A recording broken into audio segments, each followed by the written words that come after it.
Hello जी, राम राम सभी को दोस्तों। आज मैं आपके लिए लेकर आया हूँ बहुत ही प्यारी कहानी जो एक पढ़ा लिखा लड़के को करनी पड़ रही है सिक्योरिटी गार्ड की नौकरी। आखिर क्या मजबूरी है उसकी, क्यों कर रहा है गार्ड की नौकरी। देखिए दोस्तों पूरी कहानी। एक्सक्यूज मी, जी मैम। ये जो तुमने अभी अभी इंग्लिश में बोला, तुम्हें इसका मतलब भी पता है या फिर सामने वाले ने जो तुमसे कहा तुमने उसी का रिप्लाई कर दिया? Yes ma'am, I know the meaning. वो नाइस, इसका मतलब है तुम पढ़े लिखे हो। Obviously ma'am, I have completed my engineering. क्या बात है, तुम इंजीनियर भी हो और काफी पढ़े लिखे भी लगते हो। लेकिन तुम यहाँ पर ये गार्ड की नौकरी क्यों कर रहे हो? और वैसे भी यहाँ पर तो शायद पहले कोई अंकल काम किया करते थे, तुम्हें तो मैंने पहली बार देखा है। वो मैम, यहाँ पे मेरे पापा जी काम करते थे, वो किसी कारण की वजह से आ नहीं पा रहे हैं, इसलिए मैं यहाँ पे जॉब कर रहा हूँ। हनी, तुम्हें नहीं लगता कि हम मीटिंग के लिए लेट हो रहे हैं और तुम इस गार्ड के साथ अपना टाइम वेस्ट कर रही हो, तो हमें चलना चाहिए। एक सेकंड नर्स, मैं बात कर रही हूँ। अच्छा तुम मुझे बताओ कि तुम इतने अच्छे खासे पढ़े लिखे हो, उसके बावजूद भी ये गार्ड की नौकरी कर रहे हो।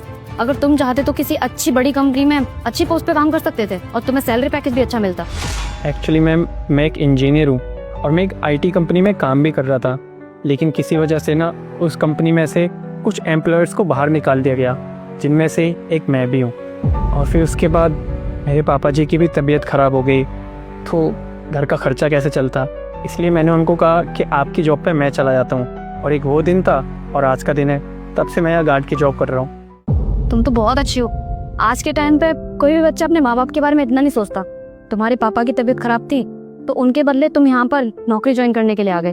तुमने अपने बारे में एक बार भी नहीं सोचा। अगर तुम्हारी जगह कोई और होता तो शायद इतना नहीं करता। सच में तुम तो बहुत अच्छे हो।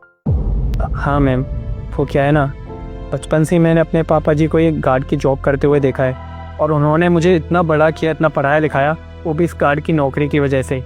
इसीलिए मैम, अब घर का खर्चा तो चलाना ही था ना, मेरे पास जॉब नहीं थी। और ऐसा नहीं है मैम, मैंने दूसरी कंपनियों में ट्राई नहीं किया, मैंने दूसरी जगह भी गया, वहाँ पे बहुत सारे इंटरव्यू वगैरह भी दिए, लेकिन कहीं पे सिलेक्शन नहीं हो पाया। फिर घर का खर्चा कैसे भी चलाने के लिए मैं इस गार्ड की जॉब को करने लगा। और मैम वैसे भी ये काम करने में मुझे कोई शर्म नहीं आती। माना मैं पढ़ा लिखा हूँ, लेकिन अभी घर के हालात ही कुछ ऐसे हैं, और जब तक मुझे दूसरी जॉब नहीं मिल जाती और पापा की तबीयत सही नहीं हो जाती, तब तक मैं ये काम कर लूँगा, मुझे कोई टेंशन नहीं है। और मैम ये बात तो आप भी जानते होंगे कि कोई भी काम छोटा बड़ा नहीं होता। सच में ये तो तुमने सही कहा है और ये चीज तो तुमने साबित भी कर दी। वैसे जिस कंपनी में तुम गार्ड की नौकरी करते हो, तुम्हें पता भी है ये कंपनी कौन सी है? ये एक IT कंपनी है। रियली मैम, ये एक IT कंपनी है? मैम मैं कितने टाइम से गार्ड की जॉब कर रहा हूँ और मुझे तो ये पता ही नहीं चला। मैम आपको तो पता ही है कि मैंने इंजीनियरिंग की हुई है, तो मैम अगर इस कंपनी में कोई पोस्ट खाली हो तो आप मुझे। हाँ, तुम हमारी कंपनी में काम कर सकते हो और हमारी कंपनी को भी एक इंजीनियर की जरूरत है जो कि ईमानदार हो, हमारी कंपनी में अच्छे से काम कर सके, जैसे कि तुम हो। श्योर मैम, मैं इस कंपनी में जरूर ट्राई करूँगा।